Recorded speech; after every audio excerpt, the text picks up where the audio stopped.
Shalom, selamat berjumpa dalam Renungan Harian GKII. Dan hari ini kita akan merenungkan firman Tuhan dengan judul Siapkan Jalan untuk Tuhan yang diambil dari Yesaya 40 ayat 3 yang berbunyi demikian. Ada suara yang berseru-seru, persiapkanlah di padang gurun jalan untuk Tuhan. Luruskanlah di padang belantara jalan raya bagi Allah kita. Bapak Ibu Saudara, setiap masa raya Natal ada satu lagu yang selalu terdengar atau kita nyanyikan karangan Isaac Watts, Joy to the World, yang dalam nyanyian Kemenangan Iman nomor 44, Kesukaan Bagi Dunia. Lagu ini memiliki kemiripan dengan nats bacaan kita hari ini. Lirik lagu ini ditulis pada tahun 1719 berdasarkan Mazmur 98. Bukan untuk perayaan Natal, melainkan sebagai puisi tentang kedatangan Kristus yang kedua kali. Isaac Watts bukannya menerjemahkan teks asli Perjanjian Lama, ia justru menyesuaikannya agar lebih merujuk pada kedatangan Kristus yang kedua kali dan penghakimannya akan menegakkan keadilan dan kebenaran, dan karenanya menjadi alasan untuk bersukacita. Ini berdasarkan Perjanjian Baru. Pada tahun 1836, Lowell Mason mengubah melodi yang memukau untuk puisi ini. Dan lagu ini dirilis pada waktu Natal. Dan kemudian cepat terkenal karena popularitasnya di gereja. Meskipun tidak dimaksudkan sebagai lagu Natal, namun himne ini dipenuhi dengan harapan, sukacita, dan antisipasi atau persiapan yang besar.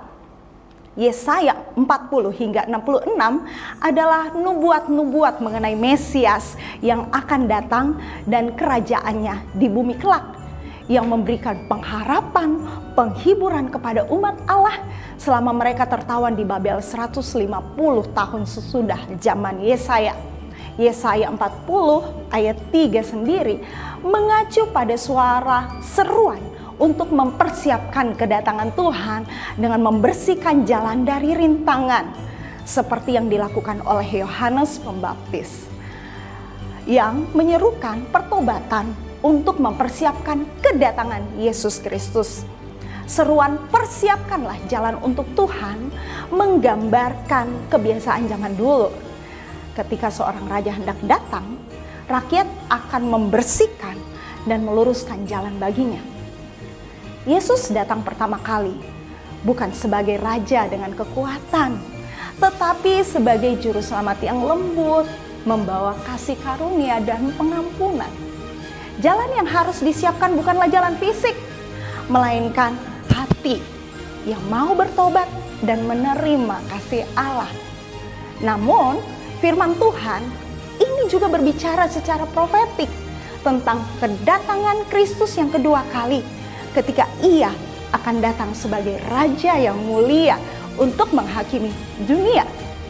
Sama seperti pada zaman Yohanes Pembaptis, kita pun hari ini dipanggil untuk menyiapkan hati, hidup, dan iman kita agar layak menyambut kedatangannya kembali.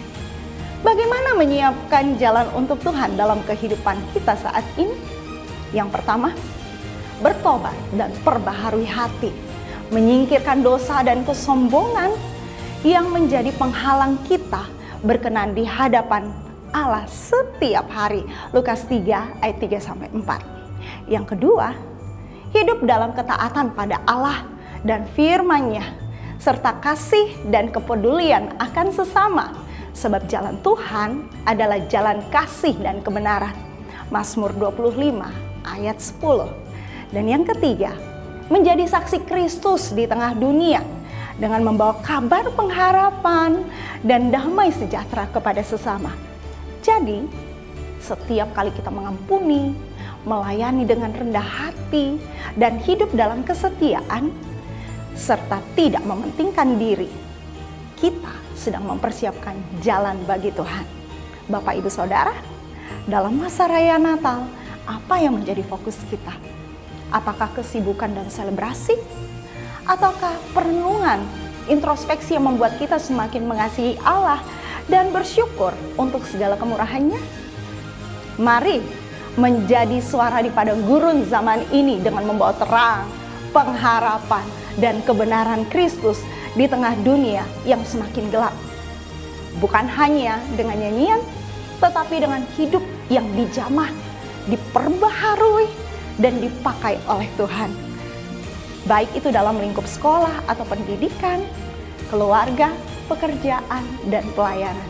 Dan akhirnya kiranya kita diingatkan kembali. Yohanes menyiapkan jalan bagi kedatangan Kristus yang pertama. Kini kita dipanggil menyiapkan dunia bagi kedatangannya yang kedua. Tuhan Yesus memberkati kita semua.